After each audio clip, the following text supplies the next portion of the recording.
December 19th, 2023. And we're here at the Fort William Henry Conference Center. I guess we're all here. And there you are. Do we have a quorum? We do have a quorum. Very good. Approval of meeting minutes and fiscal actions report. The meeting minutes for the November 2023, I assume we've all had a chance to review? So move. Motion's made, motion's seconded. Any discussion? All hearing, no nays? It's passed. Approval of fiscal actions report, November 2023. Any comments, any questions? Move to approve. Motion made? Second. Hearing no nays? That's approved and passed. Next item, one that we don't want to do. Recognition of service for Michelle Way. Now, it identifies her as the office assistant 3, but we all know that's not true. She's office assistant 1 or something. Come on up here, Michelle. I'm going to walk around. You go there. No. You come to me. We appreciate what is the Let me get out of your way, Tom. 2003. Okay. Almost 21 years. I came in 06. Anyways, we have here Representative Michelle Way with our sincere appreciations for your 20 years of dedicated service working to protect Lake George, and it is Chimney's name. Oh, beautiful. Selected by.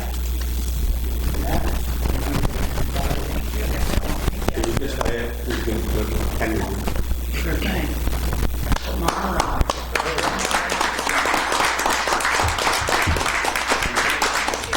Nice picture. One for the official file. Thank you. Thank you very much. Good luck to you. Thank you. As you move up. Now, where are you going? Think of me the second week you're working down there when you're sitting in traffic down in Lake.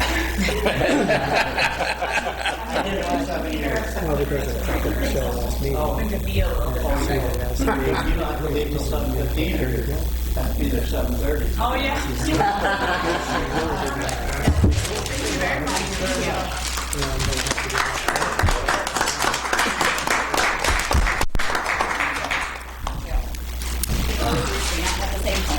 Okay.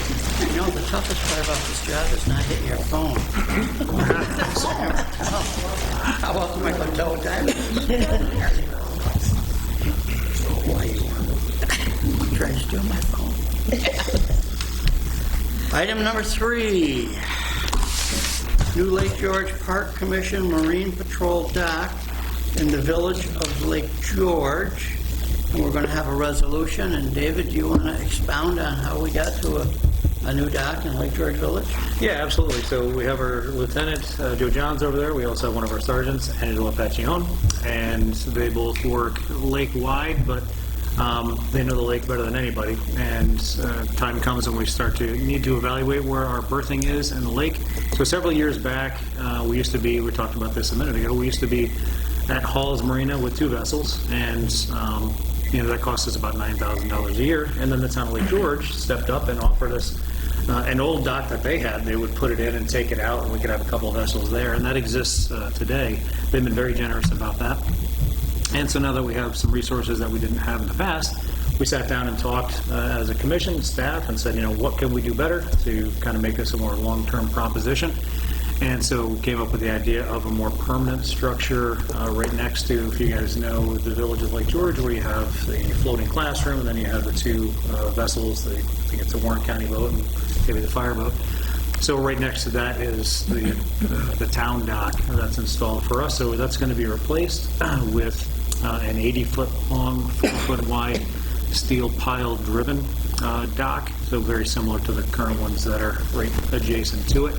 So we did have to go through a whole process, of course, because we're a state agency that we hired Waterfront Solutions to design the dock for us, and that went out basically as a set of specifications and design. And then 4 companies responded, and the lowest bid, the lowest quote was Dock Doctors for $66,000. So I think you guys have kind of a tally of that. So we're happy with that. Doc Doctors does great work. So you have a resolution in front of you today for $70,000, just in case there's a couple things that come up at the end. So it's a not to exceed resolution for $70,000. And that work will be completed by July 1st, Joe, I believe, is the time frame we stuck in there. Yeah. So patrol really goes on full force just before 4th of July weekend. So they'll have that new dock. They'll have 3 patrol boats at that dock and the staff boat, and that should be there for decades. So we're pretty happy with that. So there's a resolution in front of you. I have a resolution. Whereas the Lake George Park Commission's Law Enforcement Committee has reviewed the status of marine patrol docks currently used by the patrol, determining the need of a permanent 4-vessel dock in the southern basin of Lake George, and whereas the town of Lake George has passed a resolution and entered into the attached MOU with the commission, allowing the Lake George Park Commission to build a permanent dock on their land just north of Shepherd's Park Beach, and whereas the LPC has commissioned Waterfront Solutions to design this dock, develop appropriate specifications, which were used to publicly solicit formal quotes for the fabrication and installation of this dock. And whereas the Commission has received quotes from 4 separate contractors for this project, noting that Dock Doctors LLC has submitted the lowest responsible quote. Now therefore be it resolved that the Commission is hereby authorized to enter into agreement with the Dock Doctors for this project and to allocate funds not to exceed $70,000 in total for the purchase and installation of 1 new marine patrol dock in the village of Lake George. And be it further resolved that the Executive Director is authorized to create a purchase order for said dock consistent with the findings of the requirements of the State Finance Law and Office of Standards and Purchase of the Law of General Services Procurement Guidelines. Is therefore removed. Seconded. Resolution is read, moved, seconded. Any discussion? All in favor? Aye. Hearing no nays, we adopt that resolution. Thank So you. we're now going to get a new dock. Now Nice. get a new dock. Mr. Chairman, if I could jump in, I Nice job. apologize. I want to introduce somebody that most of you guys may not have met if you're on the board. Chris Mueller on the back to the left right there. Chris is our mechanic, and he works dutifully daily up at Green Island, making sure that our boats are up and running full time. Chris has been with us about the same amount of time I've been with us, right? About 13 years. 13 years, yeah. Wow. So Chris is great, works with Joe Johns, Angelo, Roger, does a great job. So since you folks haven't really met him before, this is Chris. He's coming to lunch with us today. He's going to stick around hopefully for a drink afterwards. So go over and say hi. I'm ready. So Super. thanks for coming today, Chris. Thank you. Appreciate it. Now we're going to talk about a new truck. Yeah, so as you all may remember, back in 2014 we purchased an F-250 pickup truck for moving landers around and various other things for supporting the boat inspection program, and it's been 10 years now and that truck still runs great. But it seems like every year at the Commission we're doing more and more work, right? So we're also hauling 3 milfoil trailers, dump trailers, at various locations around the lake, and servicing landas and the boat inspection program every week. And we're now plowing with that truck. So that one pickup truck is really probably the most critical piece of equipment that the Commission owns for successfully accomplishing the various operational goals of the Commission. And we've got a little bit of extra EPF money this year, and the thought was we ought to plan for the future when maybe the blue F-250 is not in such great shape. The patrol currently has the 2007 Suburban that they use to locally tow the patrol boats around. Chris uses that to pull boats in and out for service. But it's not in great shape, and they don't use that truck or that SUV to tow boats to Rochester for training. Angelo usually borrows the truck, the F-250, to tow a boat out to cross the state for training. So it's possible that on any given day there's 3 programs that demand that truck, right? And we just have the one. So I'm not a mathematician, but that doesn't really work out great. So the goal is to acquire a second pickup truck. So I know the agenda says replacement truck, but it's not a replacement, it's an additional truck.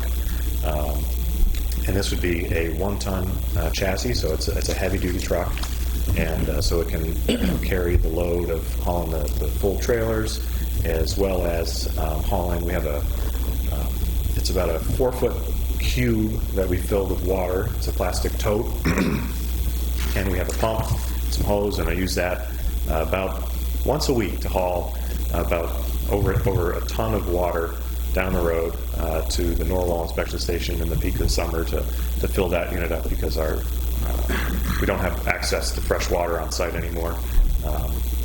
We're struggling to find somebody locally to repair that water hydrant that we have there.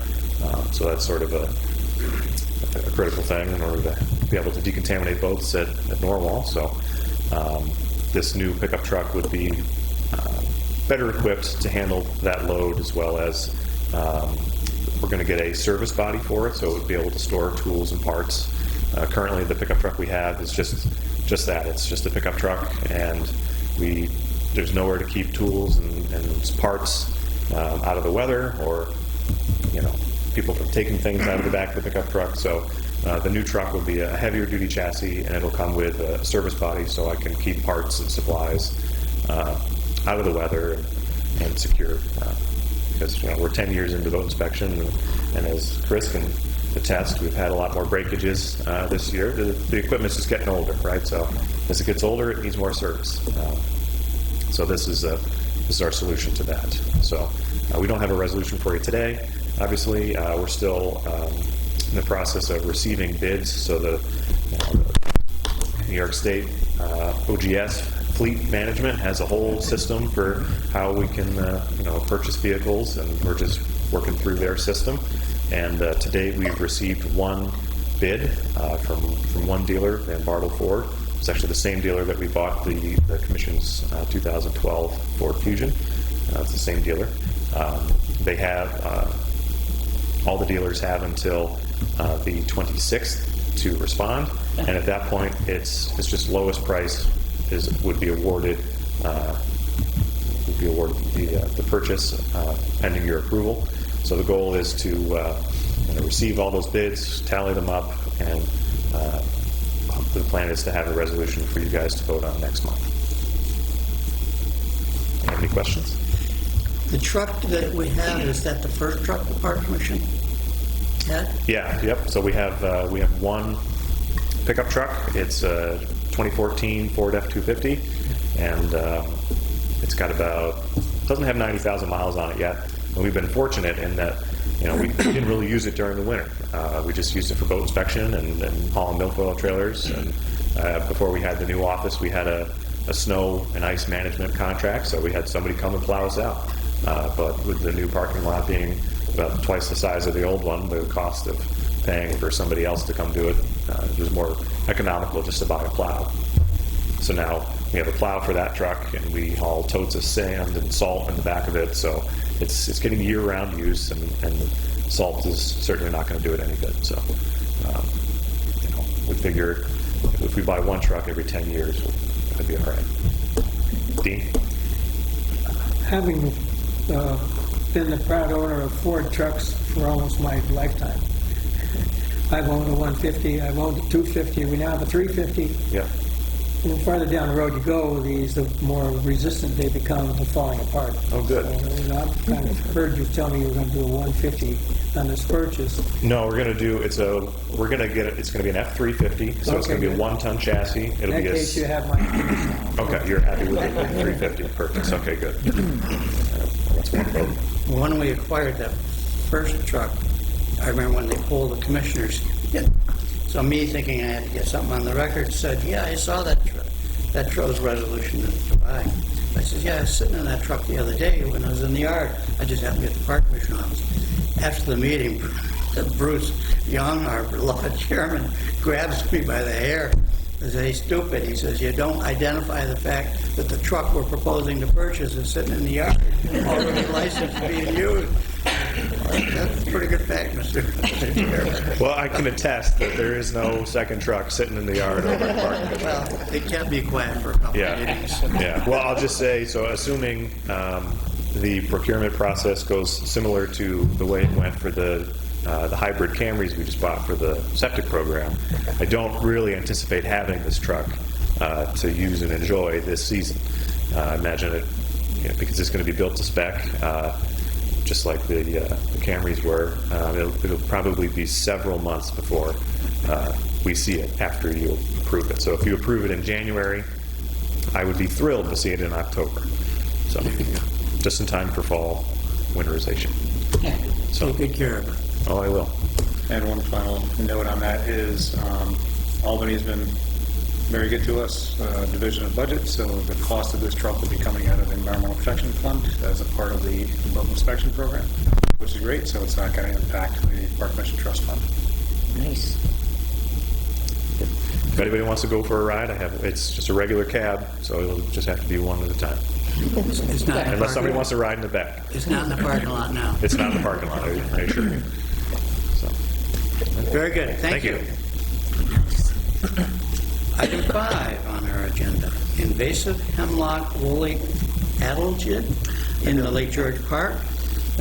Our new helicopter procurement officer, executive director, Dave. Want to talk about that? Sure. Thank you, Mr. Chairman. Justin, can you flip that thing out? So I was just going to give you like a 5-minute overview of hemlock woolly adelgid, but we've been meeting with Tamara Van Ryn from the Adirondack Park Invasive Plant Program, and she forwarded me some slides that are just more than I could ever say on this. I could just give you kind of a feel for what hemlock woolly adelgid is, where it is in Lake George Park, and then I'll give you just a couple of minutes overview of what the current status is. So our front folks, if you could just maybe turn your chairs or move to the side. This won't take very long. I hadn't planned on doing a presentation today, but no thanks. It's okay, you can go ahead. So nice and quickly. So hemlock woolly adelgid, this is kind of what it is. It's an invasive insect. And the nymph stage of this lives inside this little waxy cocoon right here, and they have a long proboscis that goes in and goes into certain cells within the branch, and it basically sucks the life out of the tree. It's a kind of a complicated life cycle we're not going to go into today, but ultimately, if a tree is infested with hemlock woolly adelgid, it will die. It's just a matter of time. This is down a little further south, as hemlock woolly adelgid had been in this area, I guess, about 10 years, and it just will wipe out every hemlock tree. It's kind of the equivalent of the chestnut blight from years ago, Dutch elm disease. If it gets to a tree, that will be the end of it. And whereas hemlock in New York State, this is why it's such a big deal. Hemlocks, if you're looking, here's Lake George, if you're looking for the reddest spot, being 61 to 100%, 31, the reddest spot in New York State is pretty close to the Lake George watershed, right? So we have a large percentage of the Lake George Park is hemlocks, and it is under threat of being wiped out anywhere from 5 to 20 years, depending on how things go. There is no known way to stop it. It's airborne. These things can get attached to squirrels, to birds. It can go airborne. So everybody that's been working on this issue for decades now, it started out in Virginia and has worked its way north through the hemlock populations. Virginia was 1950s, and it's just getting to Lake George as of a couple of years ago. There have been some success stories in controlling it. There have been no success stories that we've identified that have eradicated it. But I am largely very new to this topic. The Commission hasn't historically done a lot with upland invasive species. We've always had very limited financial resources. We've put those on the lake and in the lake as much as we can. Now we have a few additional resources thanks to our friends at Budget. And we're getting involved a little bit in hemlock woolly adelgid. We're asking all the very hard questions, which is if we go down this route at the end of the day, will there be any potential gain? And the smartest people in the state are actively engaged in this issue in New York, i.e. Mark Whitmore, Dr. Mark Whitmore. He is the head of the New York State Hemlock Initiative, works at Cornell. His sole purpose in life is to address hemlock woolly adelgid to the best as he can. And Lake George right now is kind of the emerging front of hemlock woolly adelgid. Why do we care?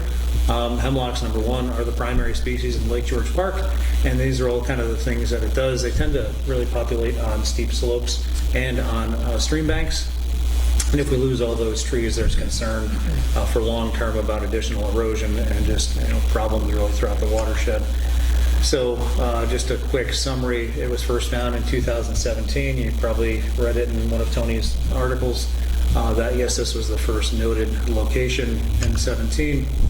And then in 2020, we started getting a very dense population up around Paradise Bay area, and then continuing on to 2023. So it is moving throughout the watershed, and there's just not enough resources to survey the entire watershed.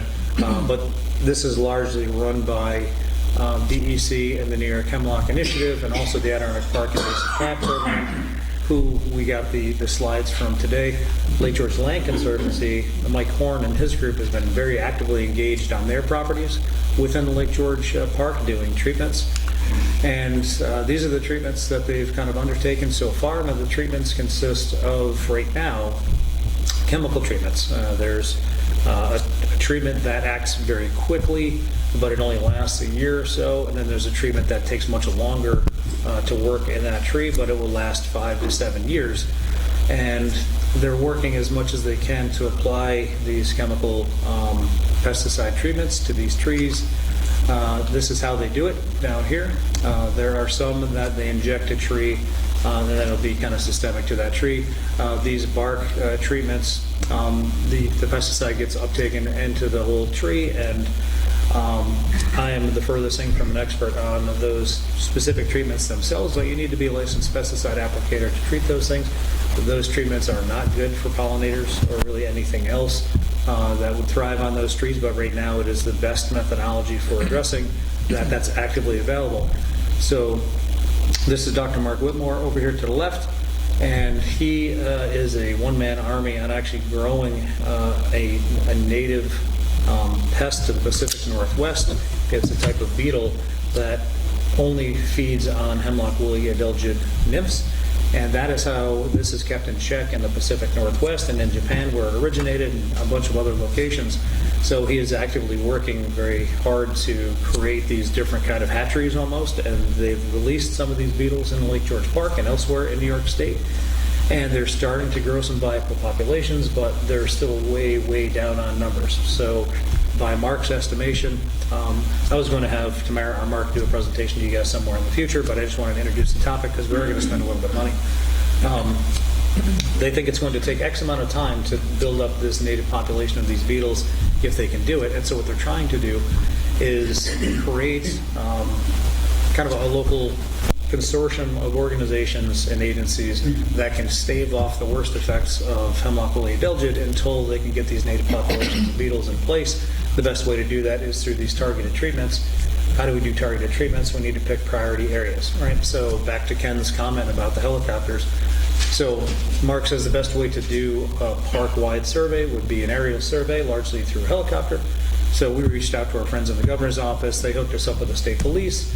And the captain down there that runs the aerial division said, yeah, we're happy to help you guys if we plan it far enough in advance, but by the way, you pay 100% of the cost of that, and we said we have some resources to do that. So we've offered to pay for the aerial surveys. It's not by helicopter now because helicopter is $2,000 an hour and fixed wing is $300 an hour, and they can go as slow as 80 miles an hour, and from the elevation that Mark says he needs to be, they say they can do that from a fixed wing aircraft.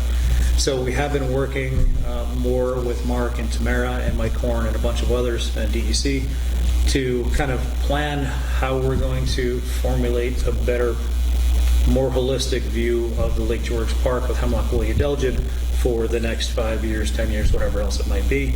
And the question comes up is, what does success look like? And the people that know and live and breathe this stuff, so success may look like 5% of saving of that population in the Lake George Park, which to most people will be a 95% failure. But the targeting of those resources is what's important. If it's the islands are going to, if you have Fork Island and that's 80% hemlock, then let's get out there and let's take care of Fork Island. So the most visible locations, the most critical locations are what this new consortium of people, picture back 10 years ago, the Asian Climate Task Force, very similar kind of group. And how can we do a little bit better to stave off the worst effects of hemlock woolly diligent in Lake George Park until some more natural predators come on? Nobody knows, nobody has a crystal ball as to how that's going to work out.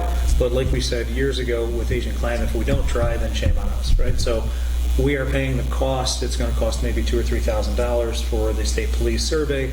Mark is going to be going up. Zach from APIP is going to be going up. They're going to map the populations of hemlock as best they can.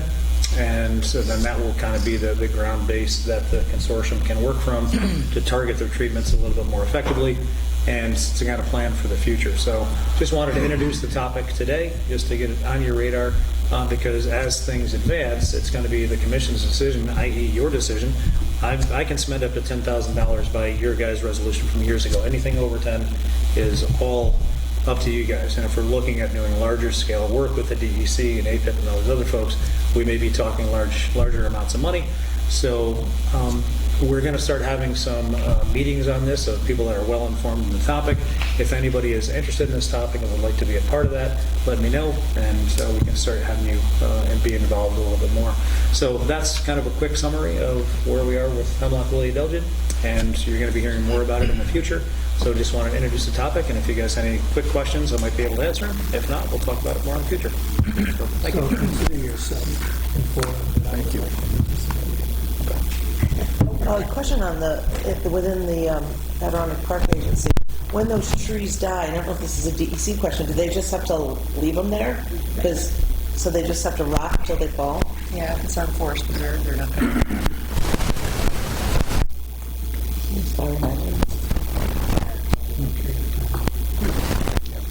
Just when you thought the going was getting better. I know. Hey, Merry Christmas.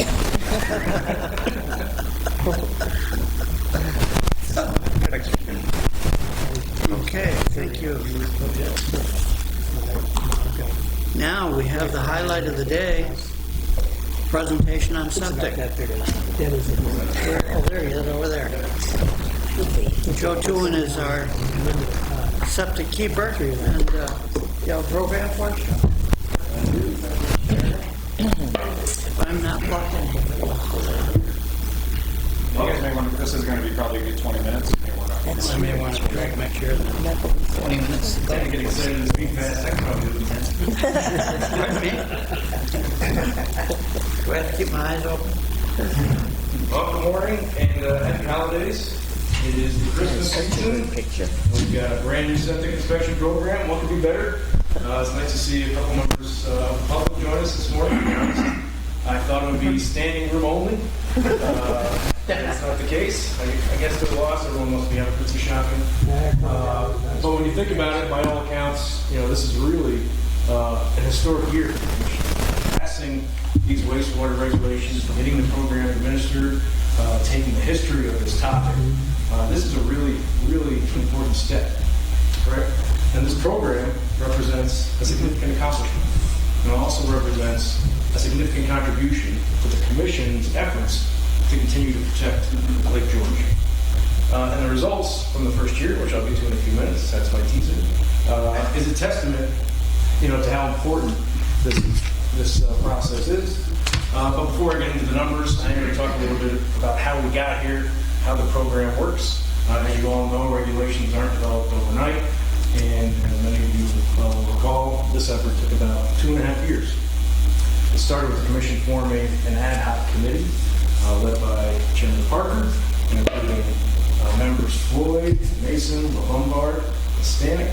And the first thing that group did, instead of coming out and saying what they wanted to do, they started gathering experts, right? Regional and local experts to learn from, right? Including local business leaders, engineers, local planners, DEC, Department of Health folks. And they started asking questions, right?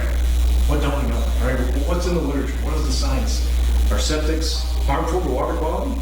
And in fact, the data says yes. They can be great filtering utilities. However, if they're not designed properly, if they're not constructed properly, if they're not maintained, they can represent a water quality impact. The other thing we did, they wanted to look at was other programs, right? Let's not reinvent the wheel. What are other folks doing? Other programs doing? And by and large, the way that folks regulate septics and make sure they're functioning is by inspecting them. Every program that we looked at in New York and beyond included a regular, routine inspection of septic systems to make sure they're sized appropriately, make sure they're functioning appropriately. And lastly, what do we have in the basin? What's the actual data? Is there a need for this in the basin? For that, we're lucky to have Jason Kokinas on board, who's excellent in GIS and data management, and he helped us look at the limiting characteristics of the watershed and also the systems in the watershed. Roughly 6,000 septic systems in the basin. And a lot of them are located real close to that water resource, right? Everybody wants to be close to the lake. Roughly 41% of the systems are located in a critical environmental area, 500 feet of wood and 100 feet of streams. And the vast majority of these are located in rugged country, right? Steep slopes, shallow depth of bedrock, shallow depth of groundwater. And if the age of the houses that they're servicing are of any indication, we have some outdated systems, right? So we have some potential, impacts here, right? They're on tough sites and they're old systems, so worth taking a look at, right? So when the commission considered all of this information, they determined this is the right direction to go, right? We should have an inspection program and see what's in the ground. How does that program work? Well, we take a look at that roughly 2,500 properties around the lake and divide it up into 20% each year, right? We want to look at each one roughly every 5 years. So every 5 years, 500 lucky people, or each year, 500 lucky people get a letter from the commission saying, good news, you're in the program this year, give us a call, right? Contact your local septic hauler, open up your D-box, open up your tanks, open up your seepage pits. Let's take a look at the system. Staff shows up with a pump out. They make sure that the house is plumbed to the system, right? That's number one. And then look and make sure that the system is sized appropriately, that the system is functioning appropriately. And then they follow up and identify any issues with that particular system. What are we looking for? There's a lot to unpack here, so bear with me. The definitions and the regulations define two types of systems: failing systems and substandard systems. A failing system includes exactly what you think it would include, like a discharge to the surface. It also includes lack of an absorption area. So if you have a tank with a pipe that just goes nowhere, right? There's no seepage pits, there's no leach field. Metal tanks represent a failure. Cesspools represent a failure. A backup of sewage indicating that the leaching component, the leach field, the absorption area is available. That is a failure. And also a septic tank that is grossly undersized, less than 50% of DEC or Department of Health standards represents a failure. The other definition that's important is substandard. So this is looking more at the sizing and the location. So septic tank, less than 100% of required sizing, represents substandard. Absorption areas, less than 75% of required sizing, or an absorption area located in close proximity to a water resource represents a substandard. We should know, you'll see in the data in a few slides, we have the term substandard other. So that is, non-compliant with current standards, but basically represents repairs. So a broken D-box, something out of level, baffles that have fallen out, pump alarms that aren't working. And, I told you this is a lot to unpack, it's important to note, exempt from the definition of substandard is a system that is functioning, but which was permitted by the local review authority. So for instance, if we're in the town of Queensbury and we find a septic tank that's 75% of the required size, but the town of Queensbury gave it a permit to be 75% of the required size, we're not going to send it back to that review authority and ask them to re-permit, right? They've already looked at it, they've given it due consideration, and they issued a permit for construction. So that's exempt, provided the system is functioning. Inspection outcomes. What we really like to see are systems that pass, right? Systems that are compliant and functioning. If that happens, we see in 5 years. Repairs needed is very common, right? So these are typically quick fixes. You might have a D-box that's on level that needs some speed levelers. You might have a system that needs an inlet or outlet sanitary team. We have failed systems. So as I described, a discharge to the surface. These need to be fixed by regulation in short order. No later than within 6 months of being determined to be failed. And substandard systems, So something that doesn't have quite enough tank size, they're given 5 years. So these are functioning, they don't represent an immediate risk, but they need to be updated within 5 years before our next inspection. And again, with respect to review authorities, all permitting, all technical review of these systems remains with the town, Department of Health, DEC, as currently exists. So, 2023, we've been busy. We were able to hire 2 great new staff, Seth Landry and Dave Hatton, both with extensive experience in codes and building inspection. And we got to work. We did at least 330 inspections in the field, with Dave and Seth doing the lion's share of the work, with really all the staff getting out in the field and being involved in this program. There was also a lot of administrative processing. We learned a lot about other systems that would have been in year 1. There were 60 ETUs. There are another 75 systems that were either inspected by Bolton and Queensberry as part of their local transfer upon law, or inspection upon transfer law, or systems that were recently permitted or there's a permit pending for new construction. You can see inspections got off to a little bit of a slow start in April and May and picked up through the summer. General consensus is folks didn't want to mess up their lawn during summertime. We're going to try to encourage folks to get involved a little bit earlier next year. And it's important to mention, I know that a lot of folks are doing inspections, but this was like a full team effort, right? Connie in our office takes every call and coordinates all the scheduling. Jason on the data management, looking at all the trends and what's happening, organizing the mailings. Michelle assisting with all the mailings. Erica assisting with the fees along with Joe Stanek.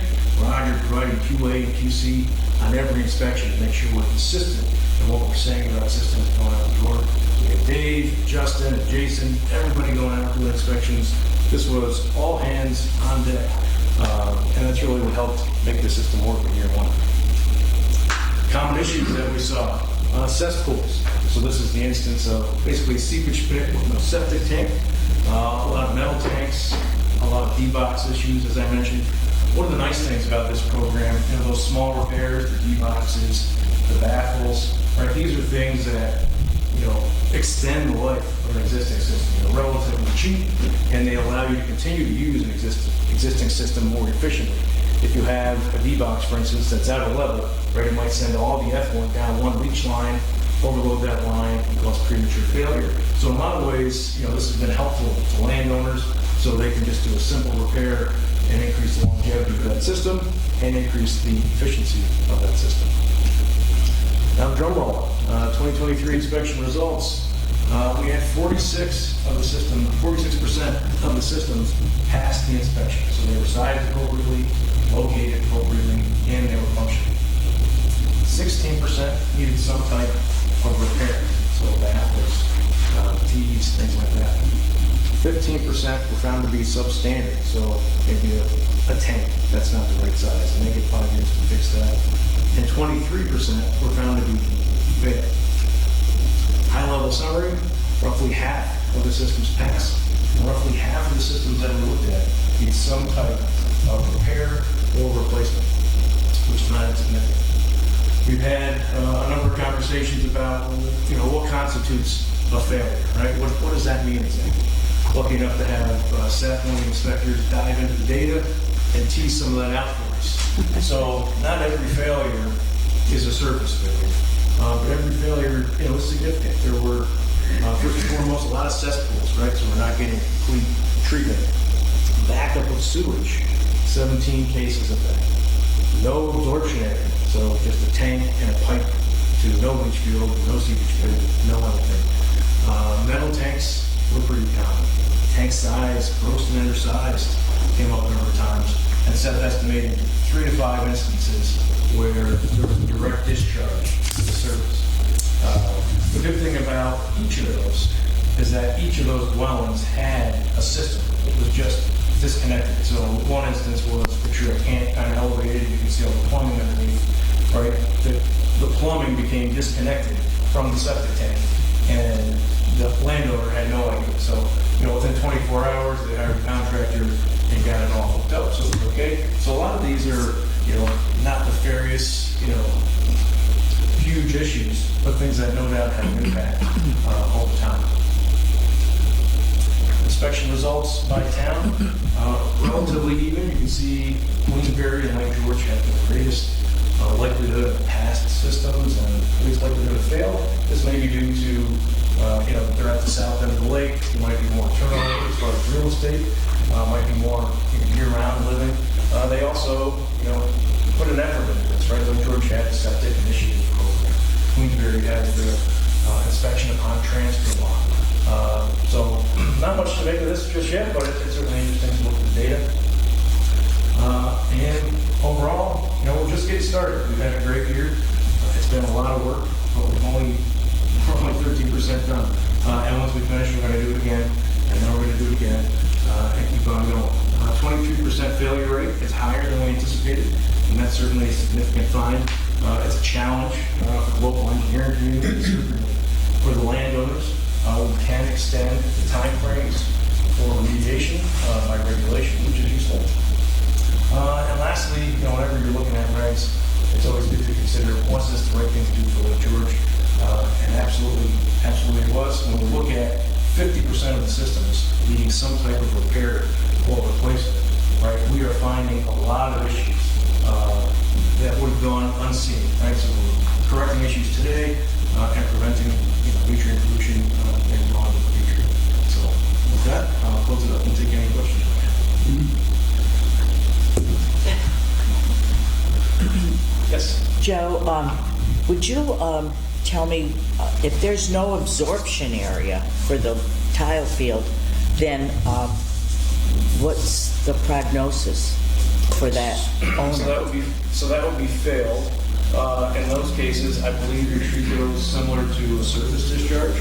So in those cases, we ask them to plug the outlet of the septic tank and use it as a holding tank until the system's removed. Okay, so if you don't have the real estate, you don't have the land, then probably many of those will have to go to holding tanks?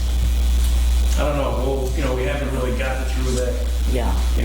First level of remediation, but hopefully we'll have some more data on that next year. Yeah. Well, I'd like to put on the record that our home was one of the first ones to be inspected, and I cannot get over. I have to give kudos to Dave and Seth. They were absolutely amazing, so professional, so knowledgeable, and fortunately we had them early in the season where we were able to find the problem, which we did not know we had, because a tree root had literally broken the pipe under the foundation. And I mean, I've been going on about this for 4 months now, but we fixed everything immediately, and the people that came were unbelievable. The people we have around the lake that are working, the septic companies are excellent. And then you can apply to get 50% of your expenses reimbursed, and we're in Hewlett's Landing with Washington County, and our check should be coming any day now. We just saved all the receipts, had Seth give us the final inspection, and I'm going to tell you, it's nothing to be afraid of. It is probably the best thing that has happened to the lake in a long time. Even the septic sisters can have a problem. There you go. I wanted to point out one thing. You and I have talked a great deal about this, and I like the fact that you have teased out the data on the failure rate, because I've seen so many different numbers out there and percentages. I'm in the town of Queensbury, and it's been exaggerated many times, and it doesn't need to be. This program, you got a 23% failure rate. Now, all of those weren't necessarily polluting Lake George, but a number of them were, and that's enough justification, at least for me, that this was a good idea to go through this program. And so thank you for teasing out the data, and we don't need to exaggerate it to make our point. And I hope that people will stop doing that, because there are people that still do that exaggeration. The other thing I want to point out, we just discussed this at the committee level, is that what's going to happen over time is that at the second round of inspections, that failure rate will decrease dramatically if we're anything like any other system in New York State or beyond. Because, of course, this program ends up fixing the bad systems, the systems that are failing, and the next time around, you won't have anywhere near as many of them. So you got to get through 5 years of these kinds of numbers, the staff does, but then it should lighten up on the load, and it should be all, this is great news for Lake George. So thank you very much for that report. Question, how difficult it is for the contractors. You noted that, do we have enough contractors to address this problem? I know you tried to cover and, be not overdo a particular area. Yeah, I think, we are spreading around to municipalities. We've seen that the haulers are starting to expand a little bit, a lot of new truck. So we're kind of hoping the market responds. But, folks are responding. Things are better. Do you expect to catch up with the 20% per year and get all those done in 5 years? Getting into it, this might be more of a 6 or 7 year program. If we're going to do it right, we can. We're not scheduling because it's at the hands of the land we want to be public. So, we sent out 4 or 5 letters, they have to go all with us. So, at the end of year 1, we have about 2 dozen landowners that we're catching up with. But for the most part, we want to be very cooperative. But I would just And the last question, one early problem we thought there might be a problem with wastewater treatment plants accepting the waste. Has that been a problem? Is that I haven't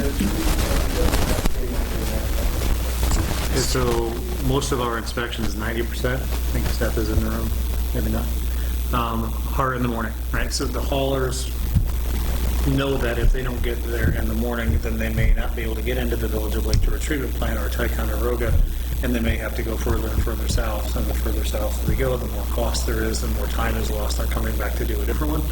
So right now, it seems like they know how to schedule it well enough that it should minimize their travel times, but it is known as a ongoing looming challenge. Ticonderoga is having some challenges. As you know, the Village of Lake George is having its challenges.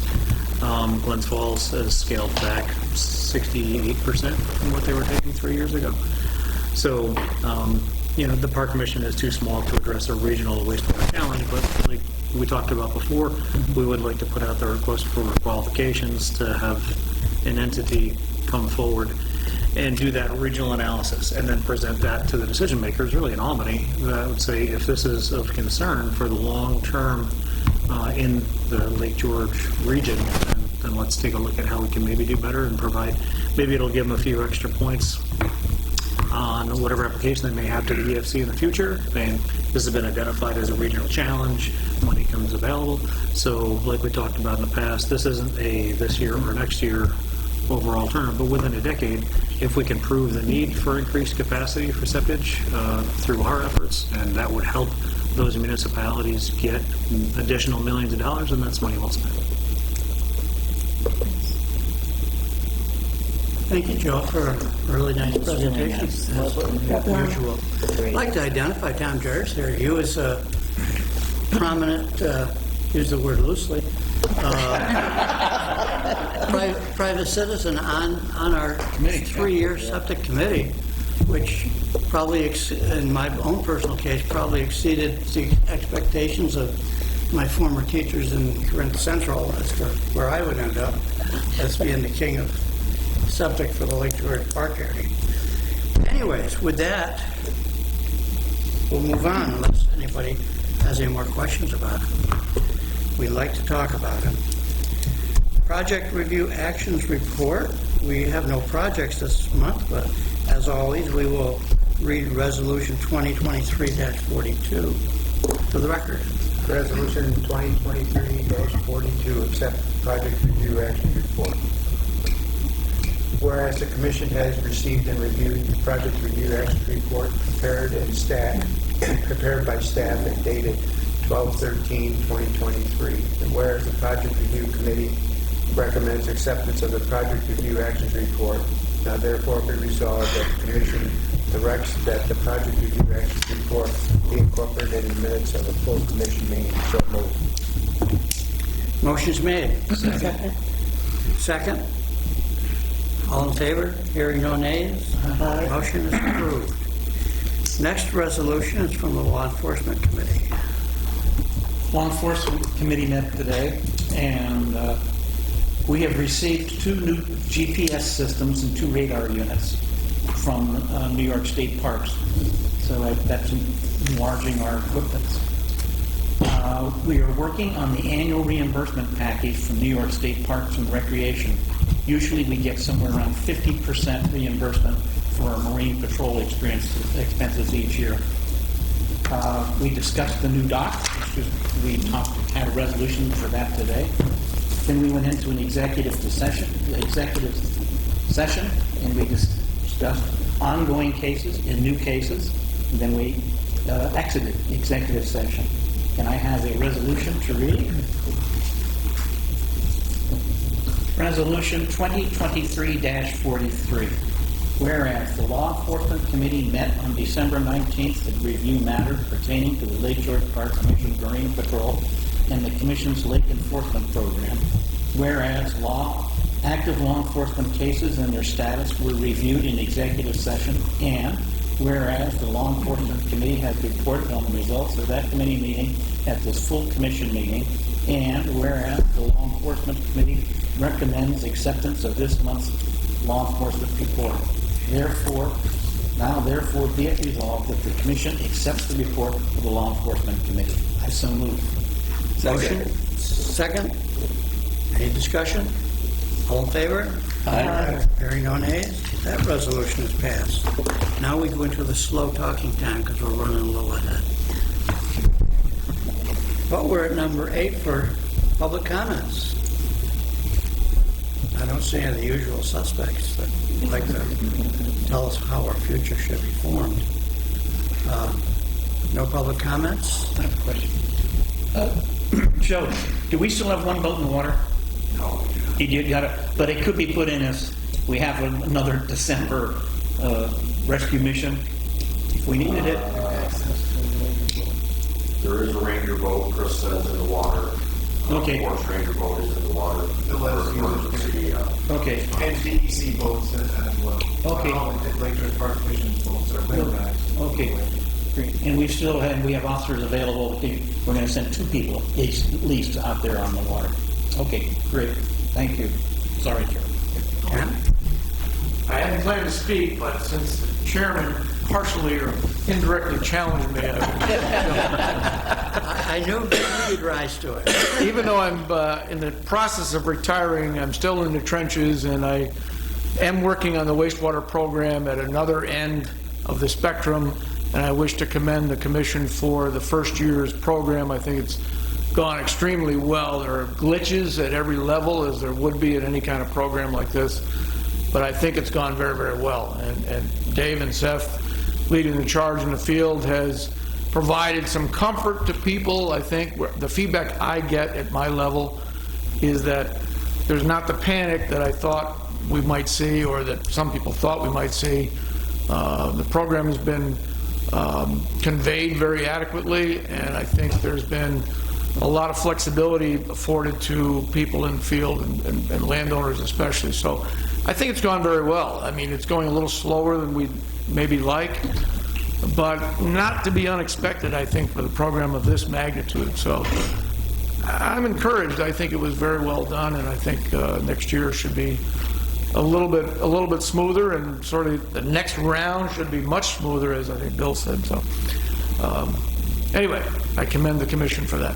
Thank you. Thank you. Tom, can you speak to the engineering capacity in the basin? We're concerned that over time these things are going to build up in yours and Tom Hutchins and everybody's workload and get behind.